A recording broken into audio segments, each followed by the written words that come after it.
Okay, well, here we have the Studebaker making some progress. So far we've halfway taken off the front bull bar. Well, we've taken off the radiator, I've taken off the generator belt, and I've taken off the idler pulley, which is here, and I've taken off the fan, which is all going to get a bit of a cosmetic update, bit of cleaning. I've been cleaning the front of the engine. So far so good, everything looks pretty good. Bit of an accident happened here where the distributor cap was unfortunately damaged, but hopefully we can get one sorted for that. So the radiator's gone away for repair. It had a small hole in it, but obviously to have that radiator overhauled would be a lot better than to just leave it as it was. And on this side of the engine, as you could see, it's cleaning up very well. The carburetor has been sent away for overhaul.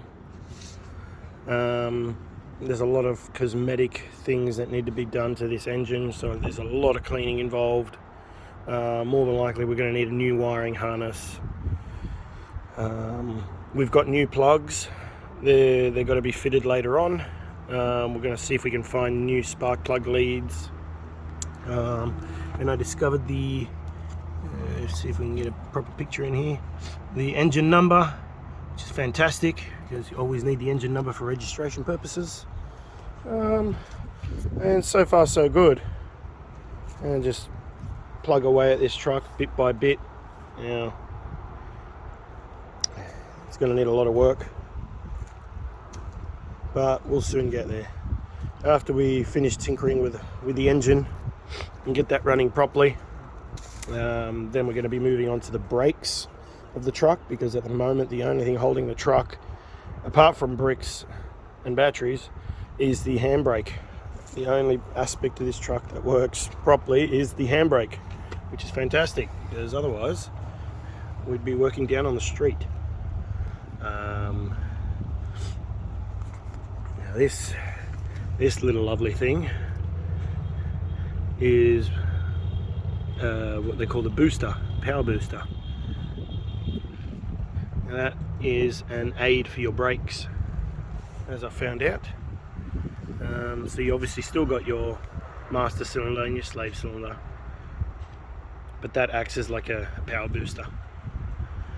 And as you can see, the back of the gearbox there and the transfer case, it all looks pretty dirty. It all needs a good scrub up. And what I did notice is on this axle here, this has been repaired at one stage. As you can see, I don't know if you can see that properly. Let's have a bit of a close-up on that. And yeah, this has been repaired at one stage. So it's obviously had a ding by probably the army or the old owner, who knows. But it doesn't appear to be leaking. It looks like the repair held. So we might leave it at that. But yeah, this is just a bit of an update on how the truck is progressing. More to follow, obviously, because there is a lot of work to do on this truck to get it to be operational. And then yeah, we're gonna be keeping the truck in 6 volts. So we've overhauled the old regulator, which is not this one here. This is something that somebody's put in to get the truck going. But the old regulator would mount here, here, here, and here. It's just this massive unit that goes there. Now, Dad's overhauled that, and he swears it's working, but obviously we need to test it once it gets on the truck and we get a proper wiring harness. We're going to keep the truck on 6 volts. So at the moment I've got 2 batteries over here. Excuse the mess in this garage. I've got 2 batteries here being charged. These are dry cell batteries, and they're 6 volt batteries. They came out of a scissor lift. They were okay. They're not too bad, but obviously they're holding charge. They've got about 6.3 volts in them, which is excellent. And yeah, well, stay tuned for the latest updates. I'll be plugging away more at this truck. I've obviously got to get a camera set up so you can see the visual progress rather than me updating you this way. So excuse my messy hair.